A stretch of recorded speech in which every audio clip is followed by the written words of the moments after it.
On behalf of the Institute of Strategic Studies, Islamabad, I welcome you all at the seminar titled Pakistan and the Kashmir Cause. Before we proceed further, I invite Qari Sahib to recite the verses from the podium.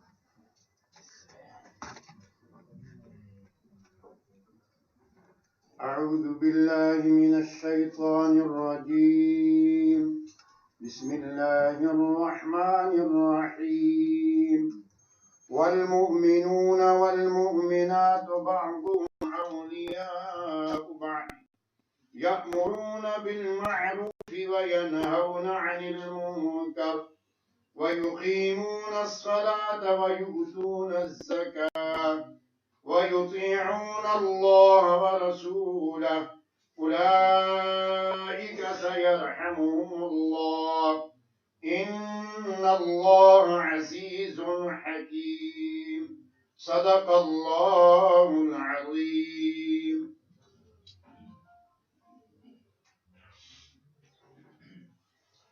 Ladies and gentlemen, the Institute of Strategic Studies, Islamabad was established in 1973 to provide in-depth understanding and objective analysis of regional and global strategic issues affecting international peace and security. Today's seminar, Pakistan and the Kashmir Cause, is organized by the Institute to mark upcoming Kashmir Solidarity Day on 5th of February in order to express unity with the Kashmiri people. Chief guest for today's seminar is Honorable Sayyid Fakhr Imam, who is a seasoned Pakistani politician with vast experience of parliamentary affairs and legislation. He has served as the leader of the opposition in National Assembly from 1986 to 1988. He was the 11th Speaker of the National Assembly of Pakistan in 1985-86. He has also been the Federal Minister for Local Government and Rural Development in 1981 till 1983. Later on, he became the Minister of Education in 1990 and served in that capacity till 1993. Currently, he is Chairman Parliamentary Committee on Kashmir with status of Federal Minister. We also have the honor of having Honorable Sardar Ali Amin Khan Gandapur, Federal Minister for Kashmir Affairs and Gilgit-Baltistan, holding office since October 2018. He has been a member of the National Assembly, Pakistan since August 2018. Prior to his current assignment, he was Revenue Minister, KPK Province, till 2018. I now request Director General, Institute of Strategic Studies, Islamabad, Ambassador Azad Ahmed Chaudhry, for his welcome.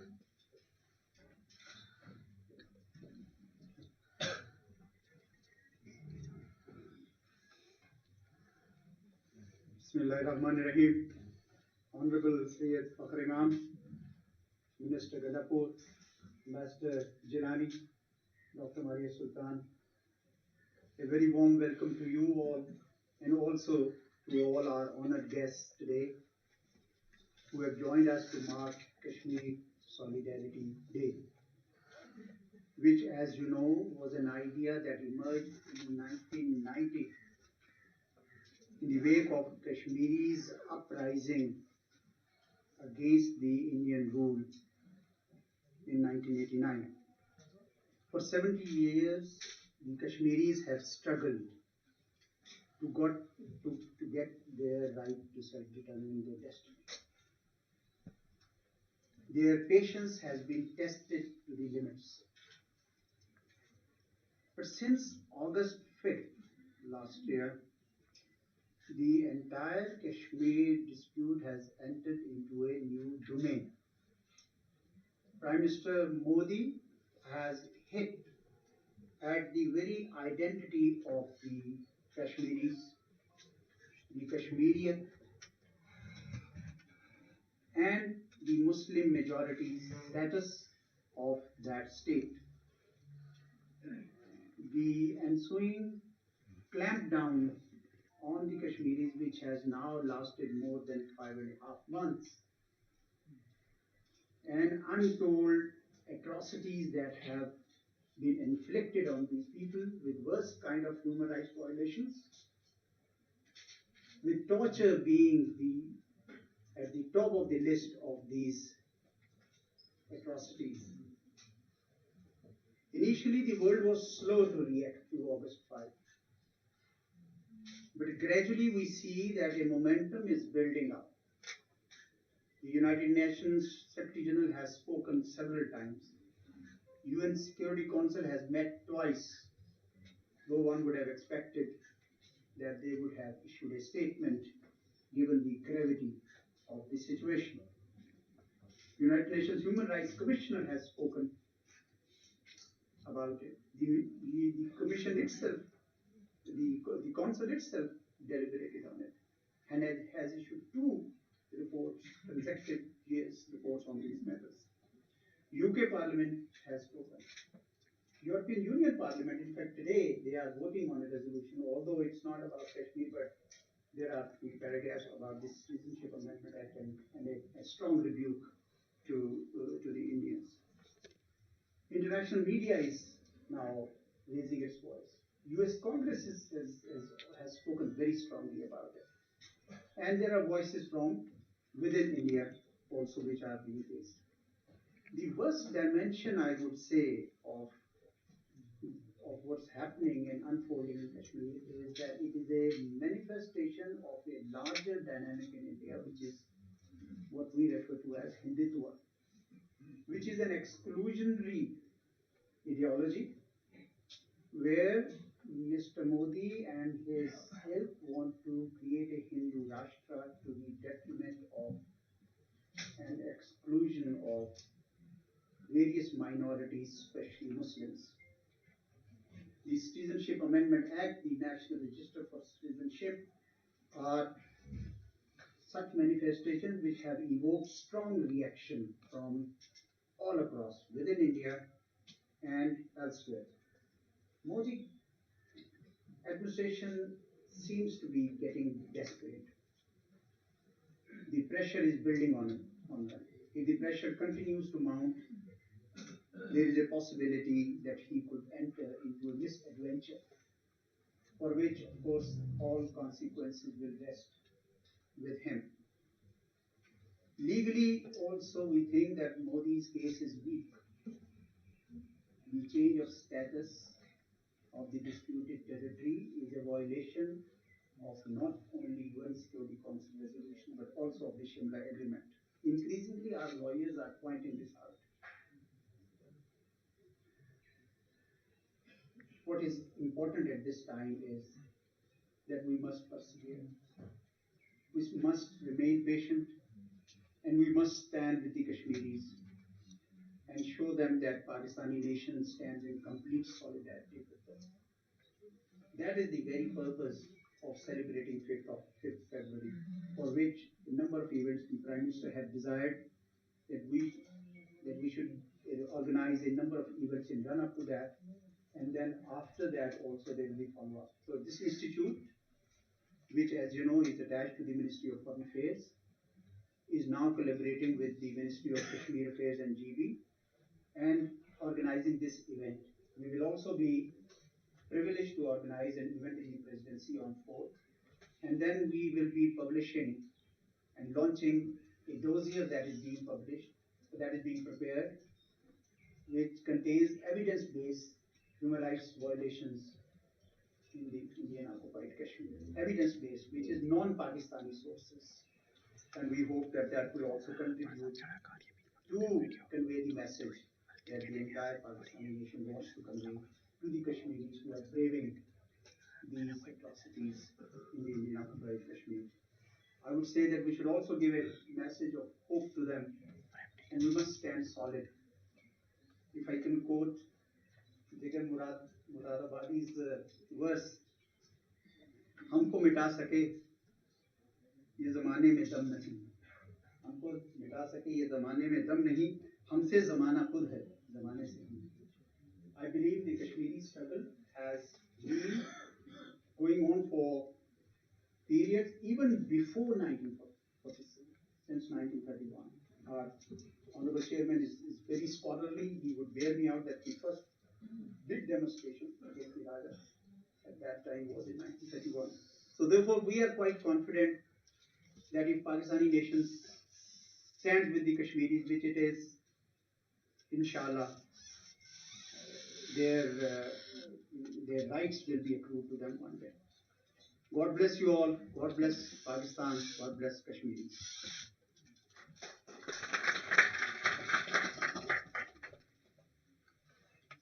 Ladies and gentlemen, I now request Honorable Sardar Ali Amin Khan Gandapur for his opening remarks. Thank you.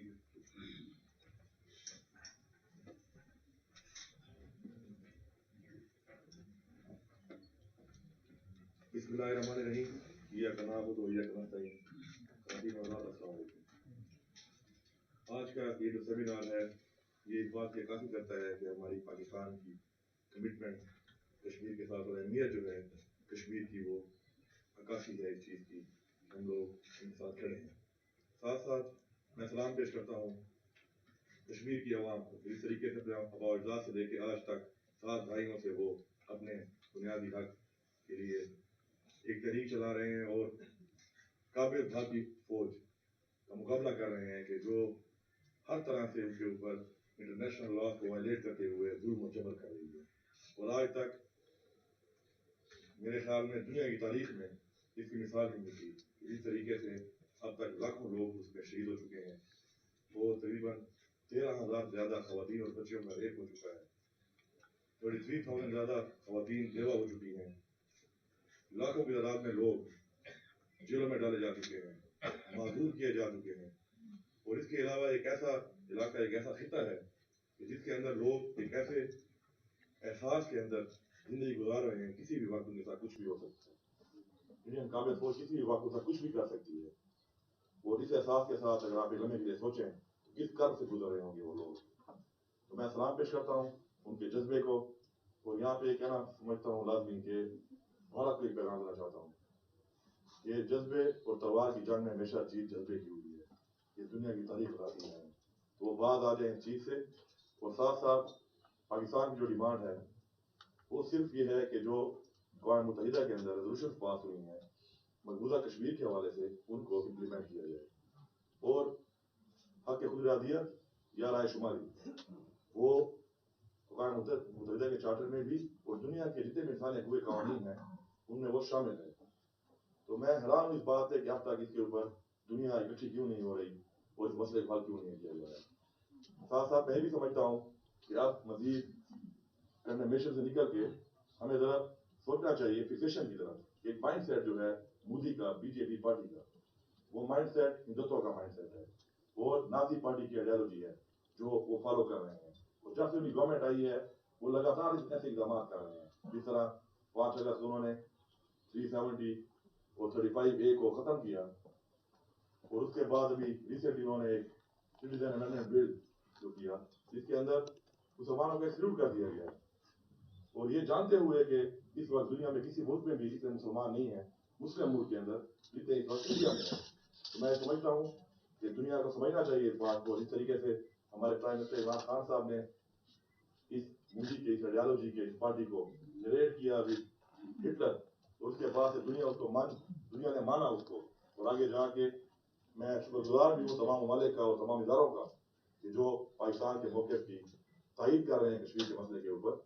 तो मैं समझता हूँ कि अब वक्त आ गया है कि अक़वाम मुत्तहिदा को इसको सीरियस लेना चाहिए और वहाँ पर रायशुमारी करानी चाहिए और उनका जो बुनियादी हक है उनको दिया जाए।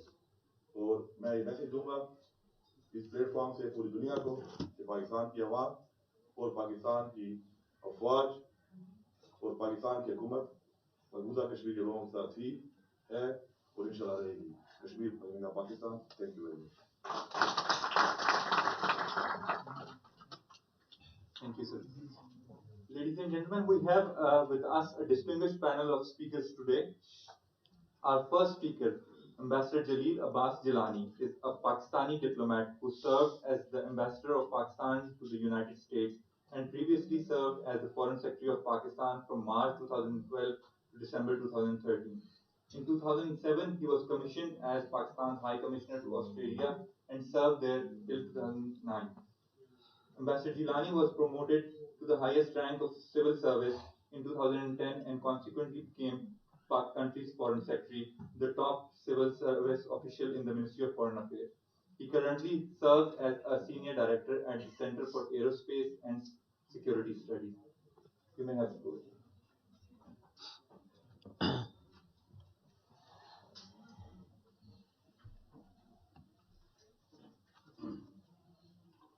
Bismillahirrahmanirrahim.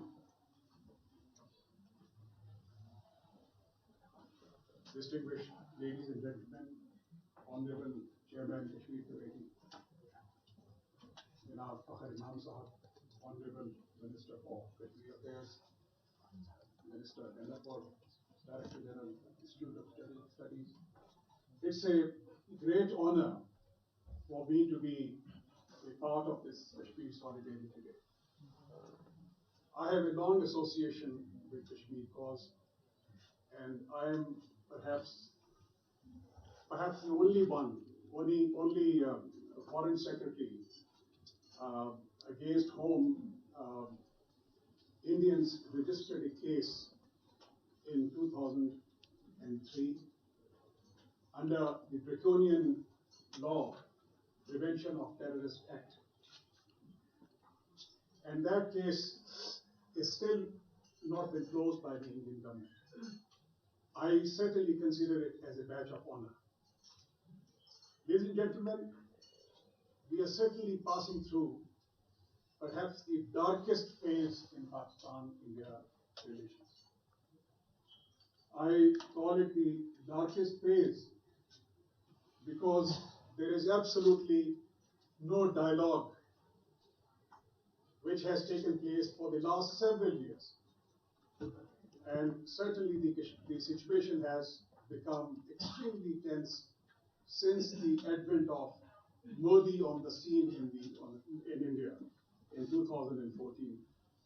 To the extent that the Kashmir-related CBMs, confidence building measures, that we had agreed upon from 2004 to 2008, like bus service, Srinagar Muzaffarabad bus service, Uj Rawalakot bus service, or the truck service to facilitate trade between the two divided Kashmirs, and also the meeting points that we had established to facilitate meetings of the divided families on the line of control, they have also been shut. India has certainly, since 2014, adopted an extremely aggressive posture towards Pakistan. Not only against Pakistan, but also against the Kashmiris and the Indian Muslims. And this is something that is in the public domain. Ambassador Azaz Chaudhry rightly pointed out that the world has suddenly woken up to the plight of the Kashmiris. If you recall, last year we came back from the brink of a major disaster between our two countries when India launched operations against Pakistan. They crossed the international boundary, and then they got a bloody nose when we downed two of their aircrafts. Basically, we wanted to convey a message to the Indian side and the Kashmiris. To the Indian side, the message was that any adventure on your part will be retaliated, will be reciprocated by Pakistan with perhaps the greater force, and also the action that we would take, it would enjoy the support of the entire Pakistani nation. And the message that we wanted to convey to the Kashmiris is that Pakistan will always stand with the Kashmiris, no matter what happens.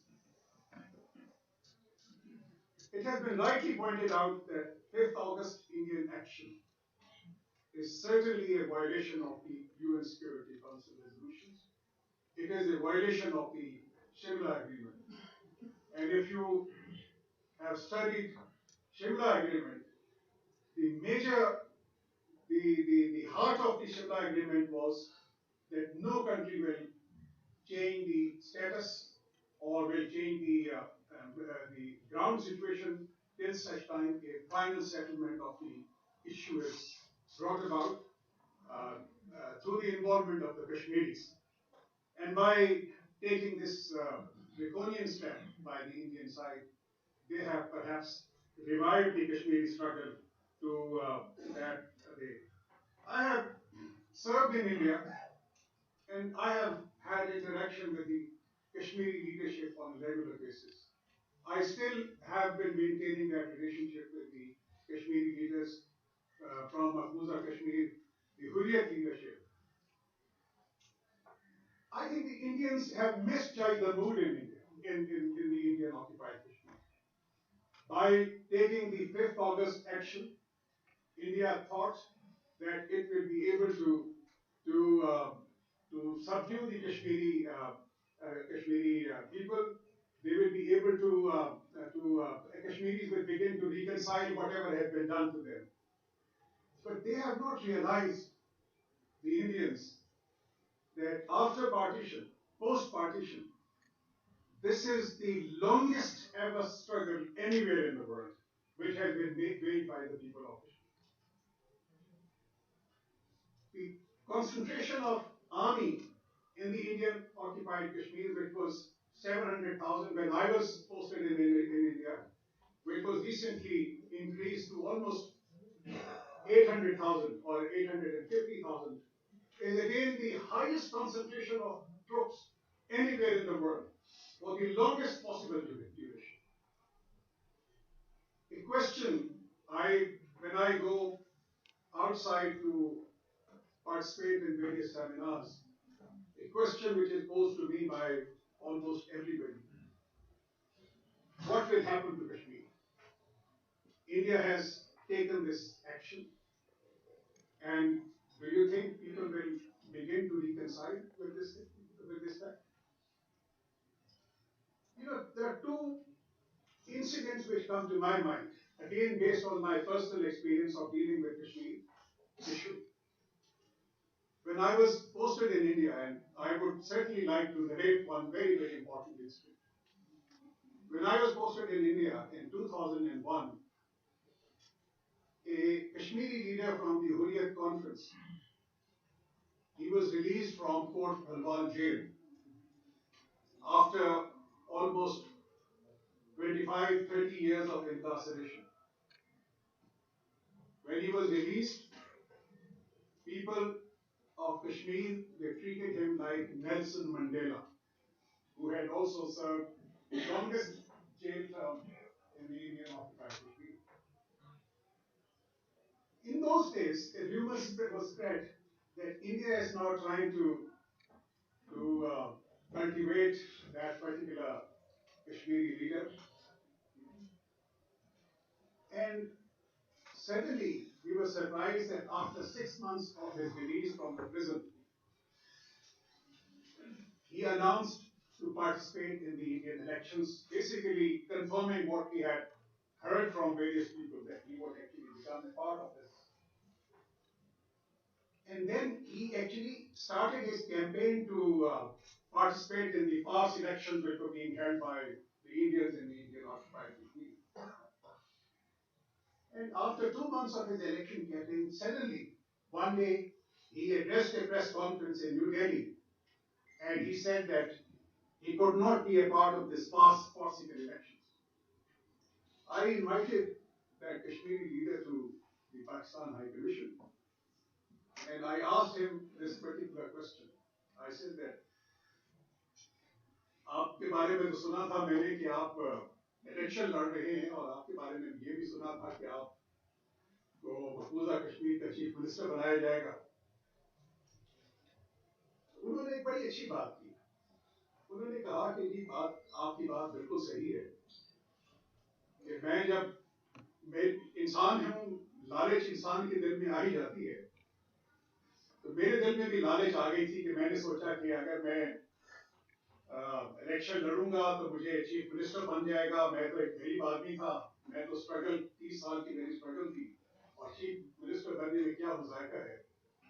लेकिन वो कहने लगा कि जिलानी साहब, मैं जब jail से निकला था तो कोर्ट भलवाल के बाहर गालिबन इतना बड़ा मजमा आज तक कश्मीर की तारीख में शायद किसी ने न देखा हो, क्योंकि सारा का सारा कश्मीर उमड़ आया था मेरे इस्तेकबाल के लिए जेल के बाहर, और मुझे लोग नेल्सन मंडेला कहते थे।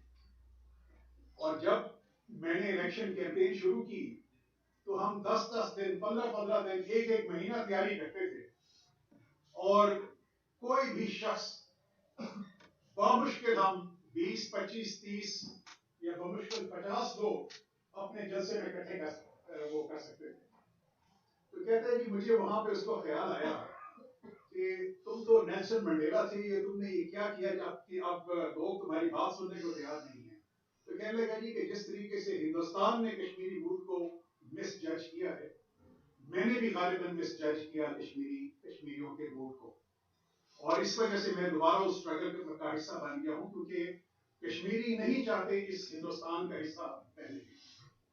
تو میں یہ سمجھتا ہوں کہ یہ کشمیریوں نے پوسٹ پارٹیشن کے بعد 72 سال کی ان کی ایک تگ و دو ہے, اور ان کی تگ و دو میں کسی بھی صورت میں انہوں نے بہت ہی مصیبتیں برداشت کی, انہوں نے ہر طریقے سے صوبتیں برداشت کی, جیلیں گزاری, لیکن ان کا جو ایک جو ان کا ایمان ہے اس آزادی میں, وہ متزلزل بالکل ہی نہیں ہوا. اور لیڈیز اینڈ جینٹلمین, میں یہاں پہ یہ سمجھتا ہوں کہ ہمارے ایک سینئر کولیگ ہیں امبیسڈر منیر اکرم, انہوں نے اگلے دن ایک بڑی اچھی بات کی.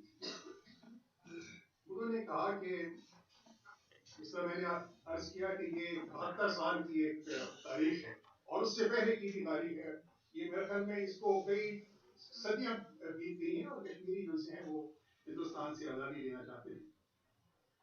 جس طریقے سے ہمارے مقرر نے کہا کہ جس طریقے سے افغانستان گریٹ پاورز کے لیے ایک بن گیا تھا قبرستان, اسی طریقے سے کشمیر بھی جو سا ہے افغانستان کی طرح وہ ہندوستان کا قبرستان ثابت ہوگا. اور جس طریقے سے کلونیل پاورز, اور ایک ہندوستان ایک کلونیل پاور ہے, وہ کشمیریوں کو سبڈیو نہیں کر سکتا, جس طرح سے کلونیل پاورز آزادی کی تاریخوں کو دبا نہیں سکے, یہ تاریخ کا ہمارا جو سا ایک سبق ہے. اسی طریقے سے ہندوستان کی جو کلونیل پاور ہے وہ کسی بھی صورت میں وہ کشمیریوں کو دبا نہیں سکے. اور میں یقین مانیے کہ میں نے اپنی سروس ایئرس میں سب سے زیادہ اگر میں نے کسی ایشو کے ساتھ میری وابستگی رہی ہے تو کشمیر کے ساتھ رہی ہے. اور مجھے یہ یقین کامل ہے کہ چاہے جتنی بھی اپنا ہندوستان وہاں پہ فوج رکھ لے, جس قسم کے وہ قوانین بنا لے, Kashmiris will never accept the Indian. آج بھی اگر آپ کسی بھی کشمیری, اگر وہ ابھی تو خیر وہاں پہ ٹیلی فون بند ہے, اگر آپ کسی کشمیری کو فون کریں تو 80 یا 90% کے جو لوگ تھے ان کی جو رنگ ٹون ہوتی تھی وہ پاک سرزمین کی رنگ ٹون ہوتی تھی. اور میں I am absolutely confident that Kashmiris will get their right to self-determination. Kashmiris will certainly get their right. Pakistan will always stay with Kashmiris. There is absolutely no way that Kashmiris will be abandoned by a single person in Pakistan. And with these remarks, thank you so much.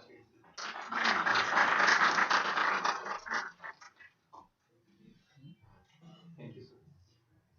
Honorable guest, our second speaker, Dr. Maria Sultan, is the chairperson and president of South Asian Strategic Stability Institute University. She is an advisor to the Ministry of Defense and Strategic and Military Affairs.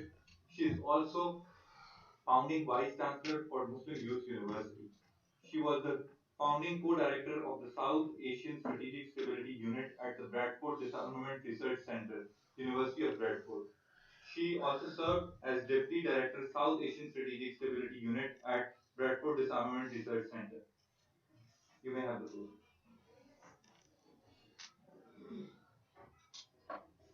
Bismillahirrahmanirrahim.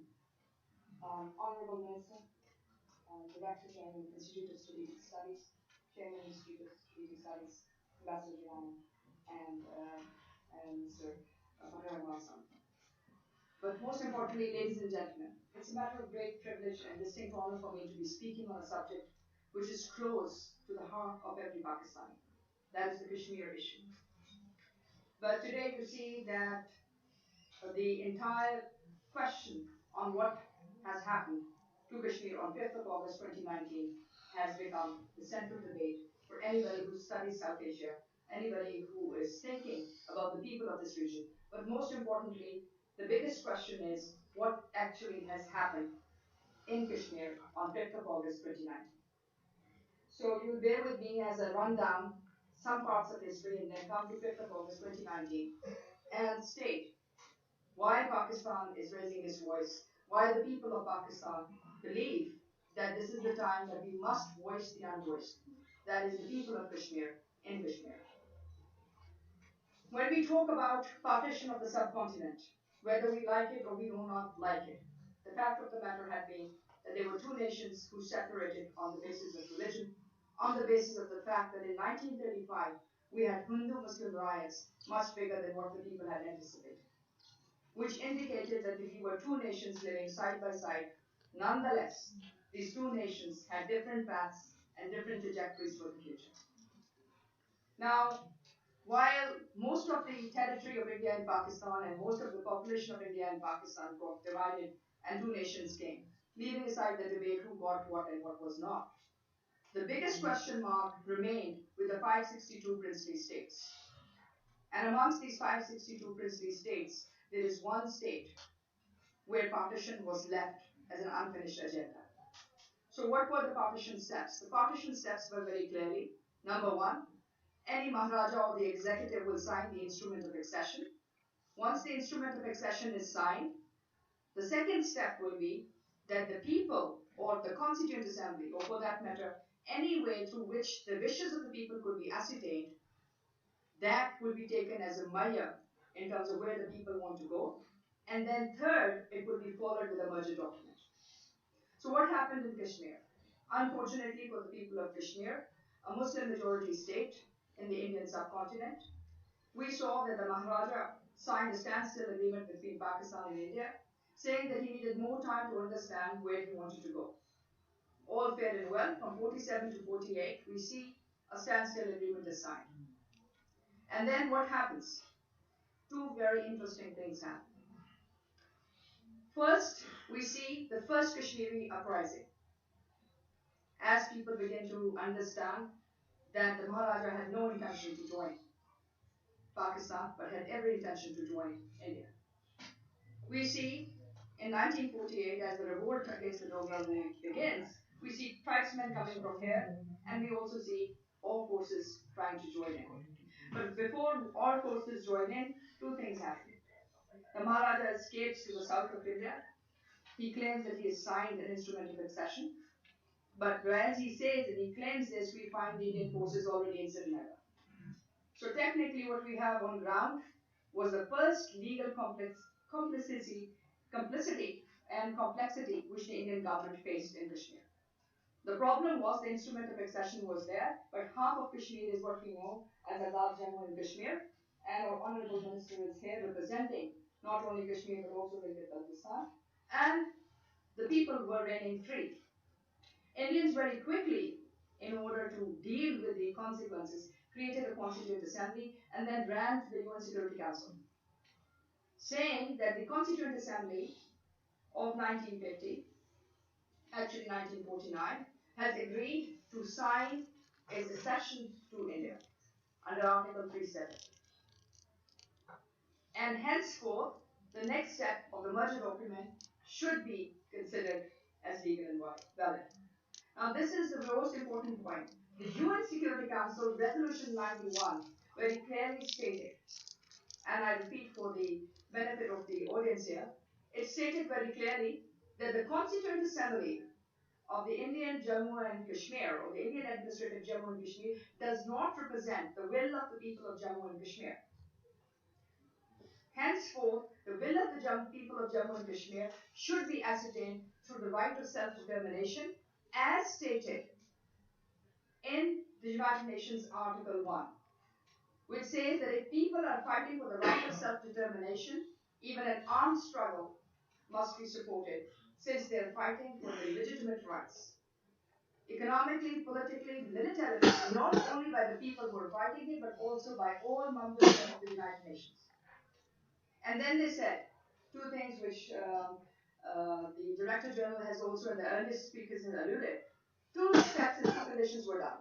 Number one, that unless and until the will of the people of Kashmir is determined through the right of self-determination, or it's not done through that, and there is no open mechanism which will be done by both sides, it cannot be considered as valid.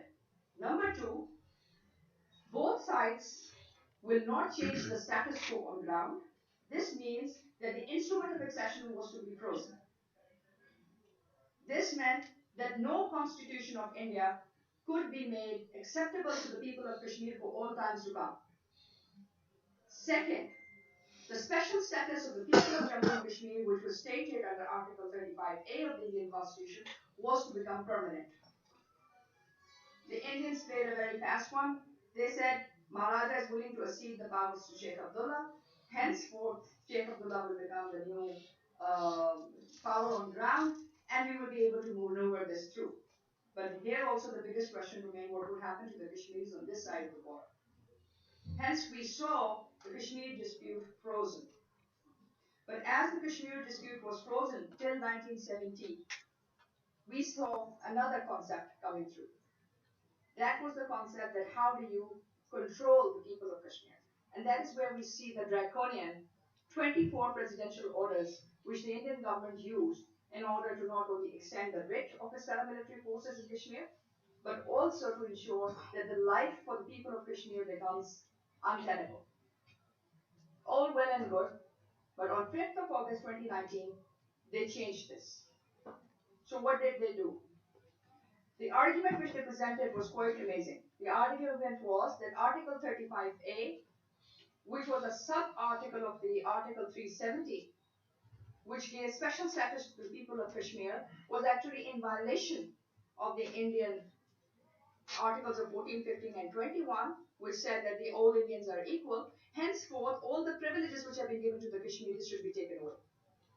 Now, what are these privileges which 5th of August 2019 India has done? Two things. First, they went away from the departure of 70 years of international opinion, international matter being rested in the United Nations, similar agreement, whatever agreement you would refer to. And they came back and they said that we are going to use the Article 2 and Article 3 of the Indian Constitution and annex Kashmir as a union territory. And they passed a special bill. Now, what does this special bill say? This special bill says that Kashmir will now belong to only Indian citizens. So if you are a Kashmiri, it will not belong to you. And now that is its connection to the Citizen Amendment Act, which was later followed. The Citizen Amendment Act further stated that in order to have the Indian citizenship, you must have and must fulfill the following conditions. So what are the conditions? First condition is that you must have 5 years prior to 1948 land documentation. So you must have land documentation of 1942. If you don't have land documentation of 1942, you cannot apply for Indian citizenship. And if you don't have Indian citizenship, you cannot stay in Kashmir because now Kashmir belongs to Indian citizens only. Second, you must have, the second component which they said, is that one of your parents or your grandparents who lived in the British India in 1947 must be registered in the National Register for Citizens 6 months after partition. So all those people who did not register and their parents and their grandparents did not register that are out. Then the next step, which is perhaps the biggest question mark, which has created an existential problem for us, is that they said that if you are a Muslim from Pakistan, Afghanistan, and Bangladesh, or you're not part of the British territory, will not be given Indian citizenship. Since this was it was one of the princely states, so it was a protectorate of the British in India. It was not British territory. So this basically means that you have locked outside 9 million Kashmiris. So what you see, curfew is the first step. It is 178 days plus 1 and counting. There's a curfew. Second step is once this curfew is released, the people of Kashmir will lose their right to education, right to politics, right to health because they are not Indian citizens, and for Indian citizenship they have to apply for it, and if they fail to apply for it, they will be sent to detention centers. These detention centers will then further ascertain what kind of foreigner they are, and accordingly they will be sent or expatriated to that country. Now, in the case of India and Pakistan, there is no extradition treaty. So this basically means you will lock 9 million people, rob them of their destiny, of being just humans. So what they have done is not that they have claimed the territory of Kashmir, and that is what Pakistan has been clearly stating. The matter of Kashmir for Pakistan is not a territorial issue. It is unfinished agenda of the partition. We stand for the people of Kashmir, and no country has this right to rob people of their future destiny as human beings. This is what has happened, ladies and gentlemen, on 5th of August 2019. So as we talk about international human rights violations, as we talk about what has actually happened, we are fighting the battle for the future of the Kashmiri identity. Because if you say there is no Kashmiri which will be living in Kashmir and only Indian citizens will be living, where do these Kashmiris go?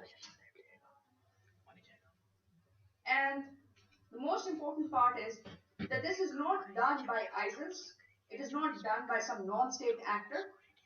It has been done by members of the national legislature of India.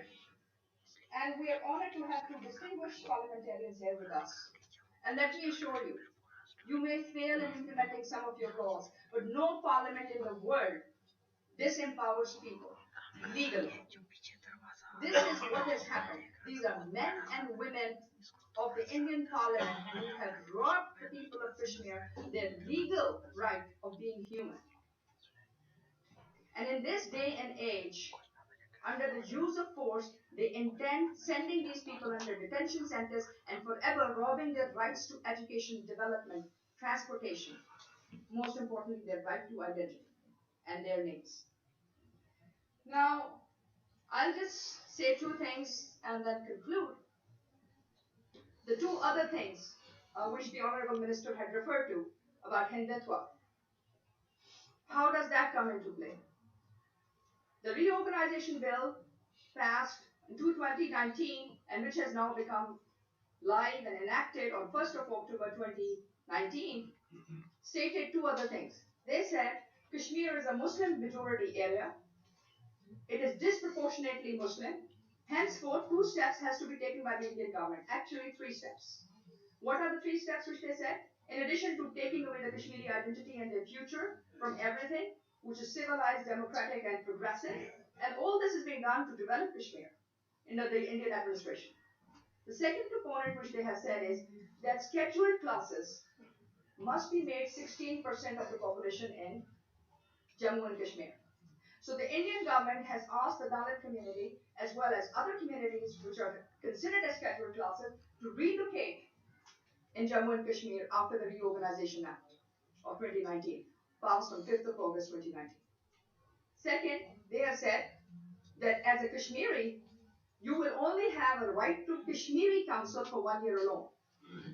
After that, you must be represented by an Indian Council. So all the cases of human rights, all the kids which are in different places in different detention centers, you will not have an access to a Kashmiri Council, and your case would only be represented by an Indian Council because Kashmiris as identity would be gone. So you are also taking away the right of legal counsel.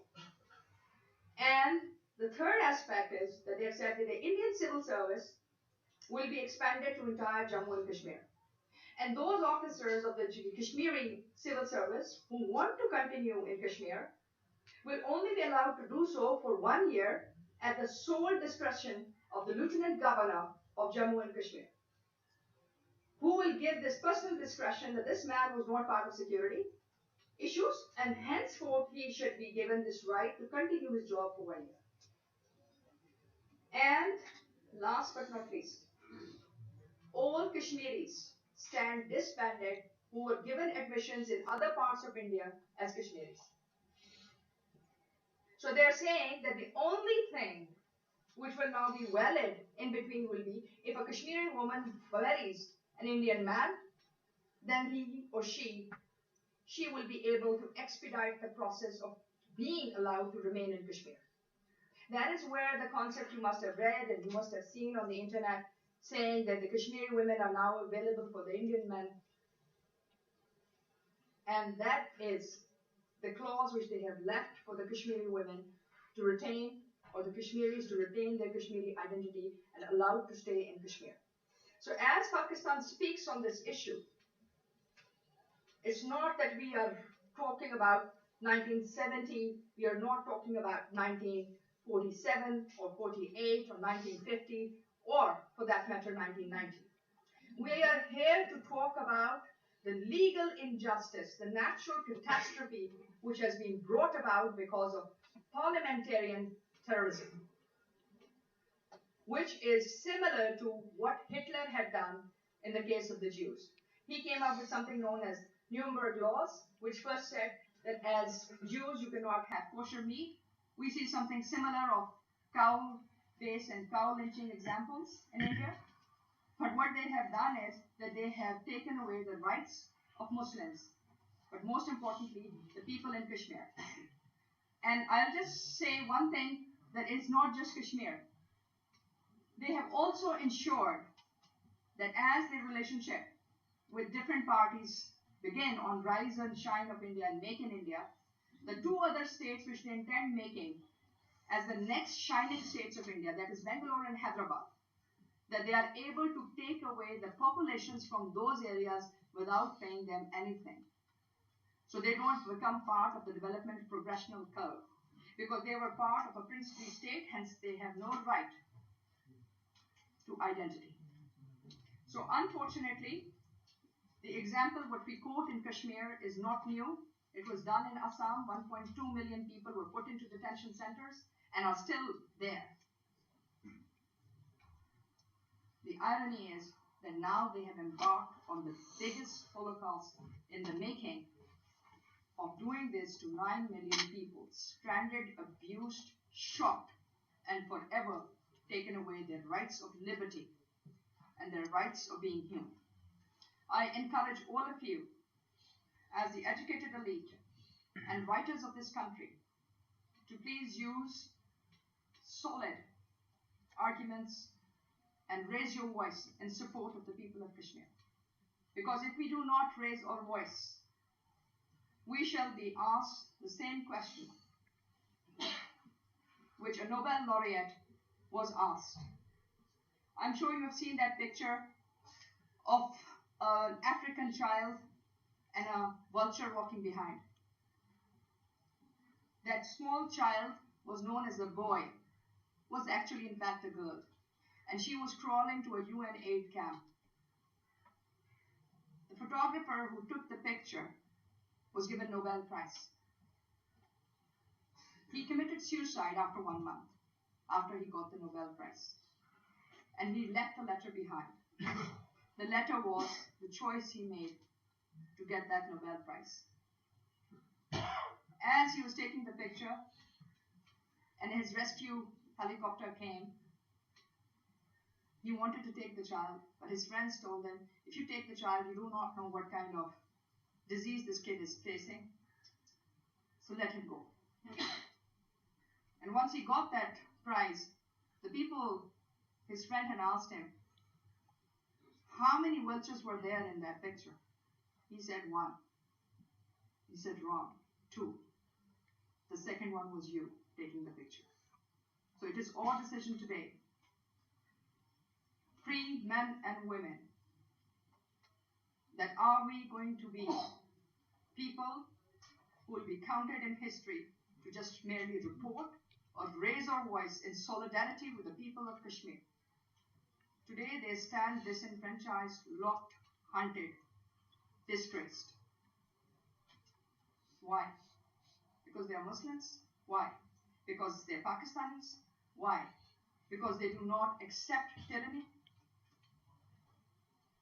This is now incumbent upon all of us and the international community to rise up to the power which has been bestowed on them to maintain international peace and order and for the principles which have been upheld up till now, to stand for those people who are facing this.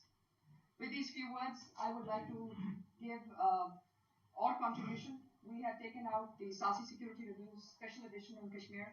I would like to present this to the Minister and, of course, to the Chairman and yourself, so that a special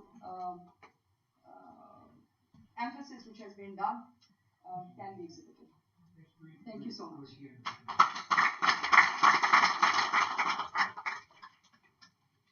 I now request Chief Guest Honorable Syed Fakhr Imam, Chairman Parliamentary Committee on Kashmir, to address this August gathering.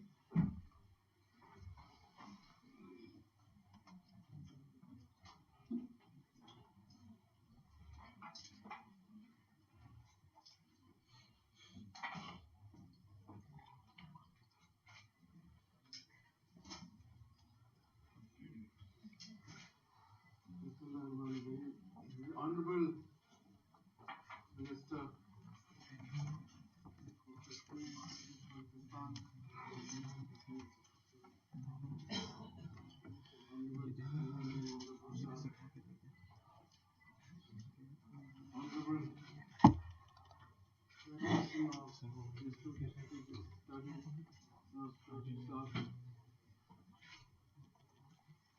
Honorable Khalid Mahmood sir, Honorable Jilani sahab, Honorable Maria Sultan Sahiba, Honorable ladies and gentlemen, Assalamu alaikum.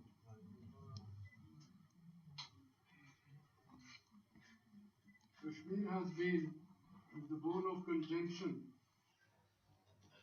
and the instrument of great challenge to the state, to the governments, and the people of Pakistan since 14th August 1947. The principle of partition of British India, which the British Empire said was the jewel of their crown, and they have made films on the jewel of their crown, British India, states, Honorable Maria Sultan Sahiba said 562, but the figure goes up to 585, depends how you define principalities of states, which were not inherently part of the British Crown or the British Raj. There were three states which at the time of partition, 14th of August for Pakistan, 15th of August for the new state of India or Hindustan.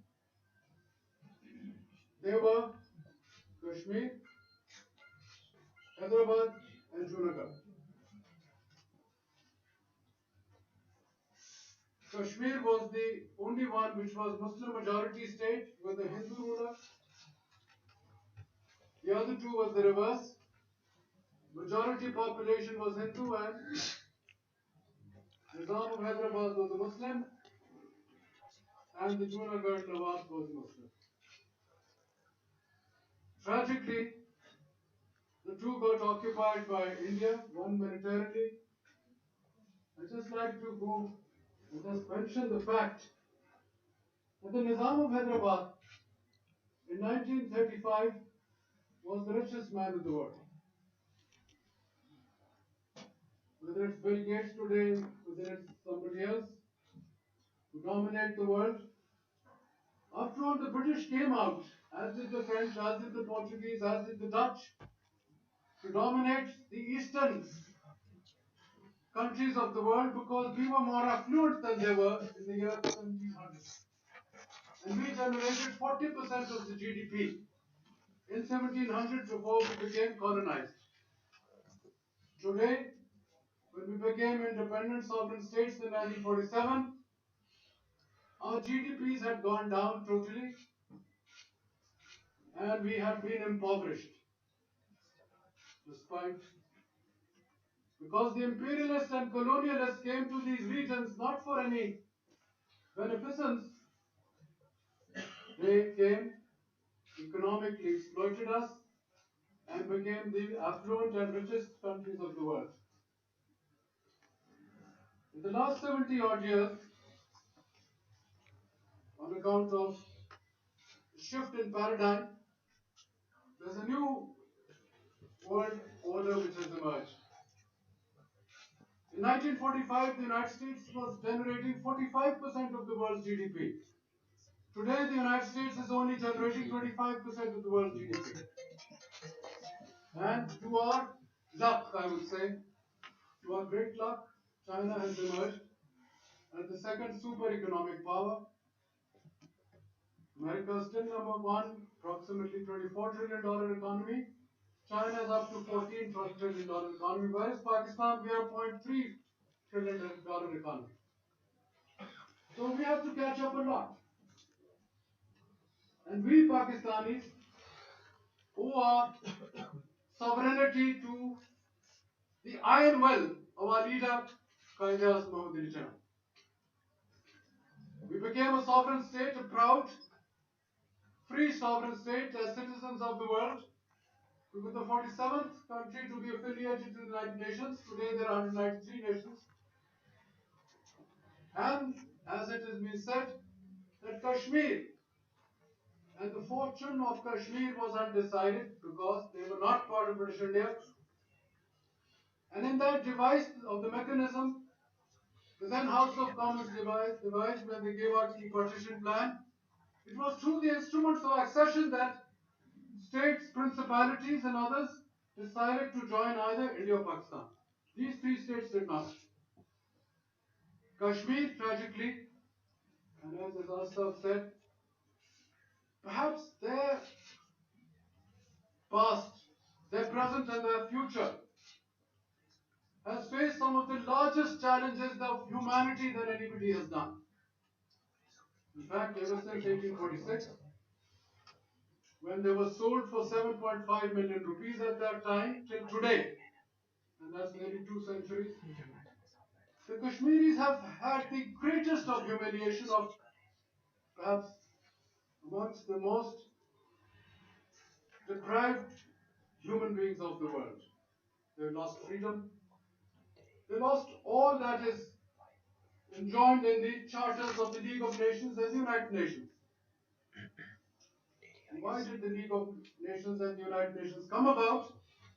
Essentially to protect the weak against the strong.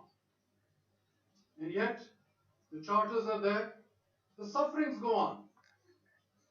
47, my honorable colleague Ali Amin Saab gave you all the statistics that over 100,000 Kashmiris have been martyred. Tens of thousands of women and children raped or molested. And even today, post 5th of August, the tragedy continues in a much more acute form. And where is the human conscience? Where is the Charter of the United Nations? Most of us feel extremely, I don't even have the term to describe the feeling we Pakistanis have. Because as it was said by one of our colleagues, Honorable Jalali Saab, that the future, the past, the present and the future of the Kashmiris and Pakistan is one. We cannot. And it was demonstrated most recently by joint sessions of Parliament twice, 27, 28 of February, when the Pulwama attack took place. And what was the attack? The Indians, for the first time, after 20th of December 1971, dared, I use the word dared, to cross the physical frontiers of Pakistan, Azad Kashmir. What happened? 2 of the jets went down to the pride of Pakistan Armed Forces. The pilot came down, he was sent back within 48 hours. That signal, I think, perhaps, has tested the mind. It has tested the inner abilities of the trio, Doval, Modi and Amit Shah. This is the trio which visibly is running India. There may be many other invisible hands behind him. But it has showed the resolve that the Pakistanis do have. if they go to the extreme, and we know what can happen in the extreme. I don't have to even mention that. There are honorable people of strategic institutions sitting here who know much more than I do. And yet it is the will of the people which ultimately decide the future of this region. And that is what is embedded in those 11 resolutions of the United Nations Security Council starting way back in 1948. After the Maharaja decided on the 27th, 28th of October 1947, when there was an uprising within Kashmir, yes, tribals joined them in their own enthusiasm. But what happened? Lord Louis Mountbatten, former Viceroy of India, then Governor General of India, told Nehru, because he was a strategist, a military man, that you better get the instrument of accession before we can send troops. So maneuvering went on for 24, 36 hours.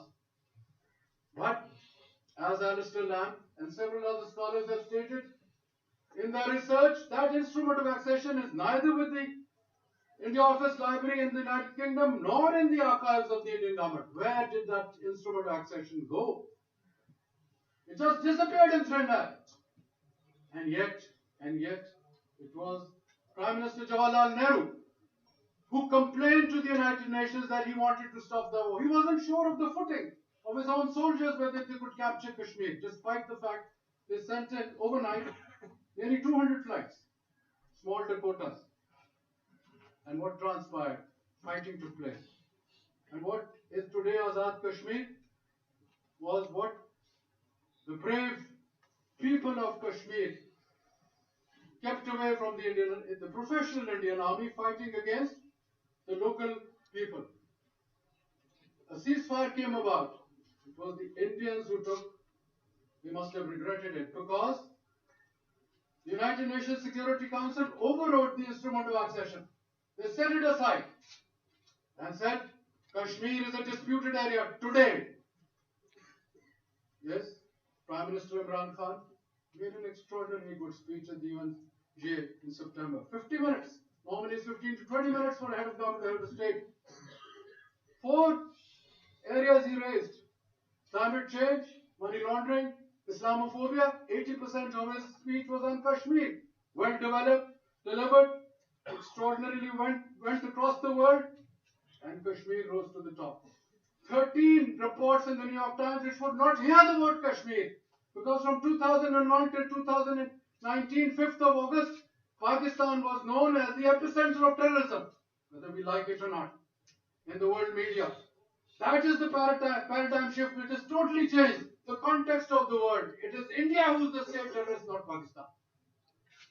And the Modi government, Doval, Ajit Shah, they are the people who the world must now point their fingers to if tomorrow there is, God forbid, any kind of things which go out of control, because little triggers. How did 1914 World War I take place? It was purely accidental. It was purely accidental if you know history at all. How World War I and World War II took place.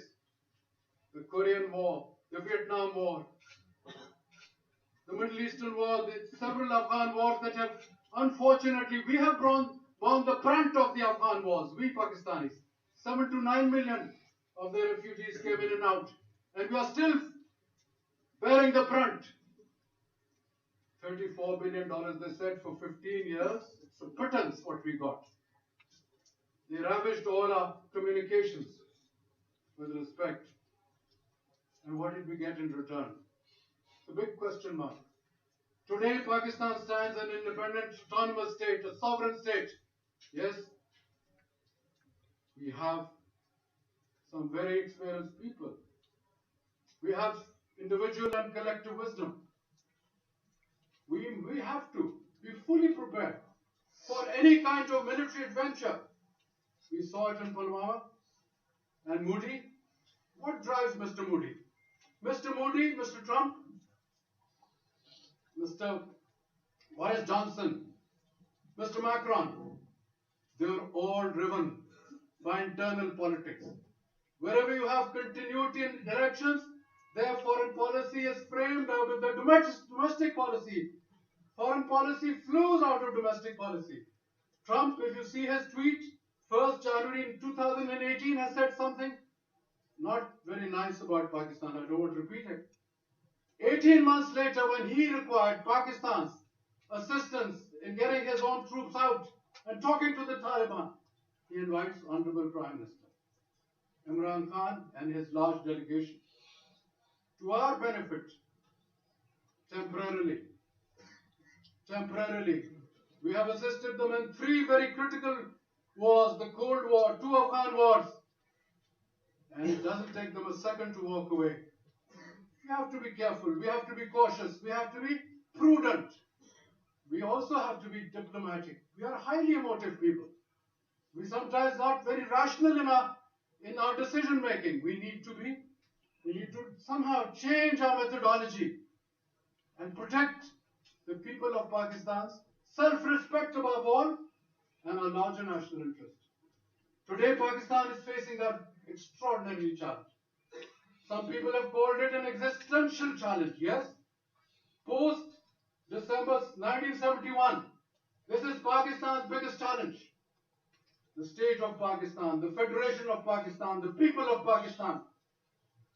The way that I saw the people, yes, our domestic politics, we have great differences on outlook on life. And yet when we face the challenge on Kashmir vis-a-vis India, we all combine together. We all come together because we know in the ultimate analysis, our today and our future, and the future for our children, and the future for our future generations, 72 years, not a short time. And yet, there were decades when nobody spoke the word Kashmir with respect. It's only post 88, 89. What happened then? The Indians rigged the elections in Kashmir. And it was that implosion within Kashmir they could not control for nearly 3 years. These people who were in Delhi. I had a colleague of mine in Delhi at that time. He said, I don't know, Kashmir, it seems to may go out of Indian hands. Tragically, it did not. Because the Kashmiris had decided that they did not want to be oppressed. They did not want to live as second, third-rate citizens under India's hegemony. That is the issue. That is the crux of the matter. Modi, who is Modi? Where does he come from? In 1984, RSS started way back in the 1920s. Godse was an RSS man who assassinated Mahatma Gandhi, the greatest Indian India has produced. And yet, in 1984, when Indira Gandhi was assassinated, and Rajiv Gandhi from a pilot became Prime Minister of India overnight, he got 401 seats in the Lok Sabha and the BJP had 2. 1984. Fast track forward, 2019, today, BJP gets 340 seats and Congress is down way back to 40. Total reverse, 35 years down the road. And Modi has started something. He has completely trampled the Indian Constitution, which was passed in January 1950. And how has he done it? Pluralist India, secular India, democratic India is today being called prejudice, hate, looking at everybody with dark tones, suppressing, oppressing human rights, fundamental rights of his own citizens. Yes, the CAA has been passed with what effect? 5 chief ministers of 29 states of India, what have they said? They have said, we will not allow the CAA to be implemented in our states. Ultimately rebellion. One of the chief ministers of India has gone to the Indian Supreme Court and said, this law is in violation of A, B, C, D articles of India's constitution. That's for the Indians to decide. But for the first time, the liberal West, the so-called democratic West, one of our colleagues has said, it's the first time since the 5th of August 2019 that the Western democratic order are discussing, yes, European Parliament, the most recent. But before that, the French Parliament, President Macron, you must know, has just arrived at $8 to $9 billion where Rafale aircraft the Indians are buying from the French. And despite that, he did not veto becoming part of the UN Security Council. 2 sessions, 16th of August, 15th of January 2020. Some people say it is in closed door. Yes, it is in closed door. So what? The fact is, by meeting, after 54 years, one thing that they established beyond all those who are dilettantes, that Kashmir, Jammu and Kashmir is a disputed territory. That is the basis of the UN Security Council. We can set everything aside. And again, 4 months later, and who's behind it? The great country, China. I, as a citizen of Pakistan, have the greatest regard for China for the way they run. They pushed it both times. They brought the Russians to the UN Security Council. And some of you would know history better than I. When they were the Soviet Union, they were the ones always used to do veto against Pakistan at that time. India was a non-aligned country, technically, but practically they had very close relations with the Soviet Union. But today things have totally changed. China was able to convince the Russians, they came on board. And I, for one, feel that we need to bring our relations much closer to Moscow. Yes, we've had some relationship developing with them, but because when it's a multi-polar world, there's not one pole, many poles. All other countries are going to the rest of the world, so should we. But we can only do that. We can only do that if our economy turns around. Tragically, for the last 6 years, our exports haven't gone up at all. We've been wandering between $20 and $24 billion. Our neighbors are up to $320 billion. Countries like Bangladesh and Vietnam have gone between $40 to $50 billion of exports. What's wrong? Something seems to be missing. Yes, the new government is trying its best, but unfortunately it's beleaguered with macro decisions made in the past, which we can't get rid of. We can't get rid of our credit so fast. And yet, innovative, enterprising. We have a youth bulge. Let's give them the opportunities. Let's develop. And that's what China did. Deng Xiaoping, 1978. First time he meets the Americans, what did he ask for? He didn't ask for weapons. He asked for 20,000 students of his country being admitted to US universities. Today, 266,000 Chinese students are in the United States today, when China is the second superpower. We need to develop our own youth, our young men and women, to give them the opportunity. They'll measure up to the challenges. Very quickly, very fast. We are able. We are reasonably competent. We just have not had the opportunity.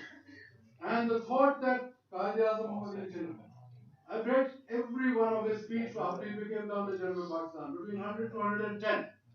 And what does he say in essence as a leader of this new independent sovereign state? He says above all, it is character that matters. And I leave the definition to you. And ultimately he says, hard work and reach for the heights that are in front of you. Kashmir has suffered intolerably. I, as a member of this parliament, yes, we have taken it up. We will continue to take it up. But I am so happy that the American Congress, for the first time, twice in the House of Representatives, first time, they put Alice Wells on guard and asked her such probing questions, 8 hours one day, 7 hours. Never has this happened before. Because the United States presidential election is coming. They are driven domestically. Modi is getting 4 state elections coming next month, in a couple of months. He is facing elections. Remember, when elections are due, they take certain strategic decisions. We in Pakistan must, but let's not rely on others. Let's not look at others, let's look at ourselves. And when we go according to the paradigm that the Honorable Qaid-e-Azam Muhammad Ali Jinnah laid for us, the sky is the limit. We will stand by Kashmir, come what may. And the message to the Indian government is, you try it again like Pulwama, and you'll get a bigger answer. Thank you much.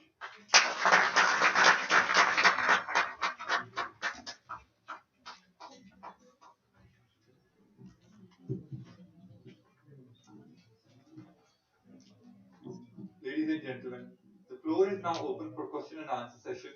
The session will be moderated by Director General Ambassador Azaz Ahmed Chaudhry. You may have the floor.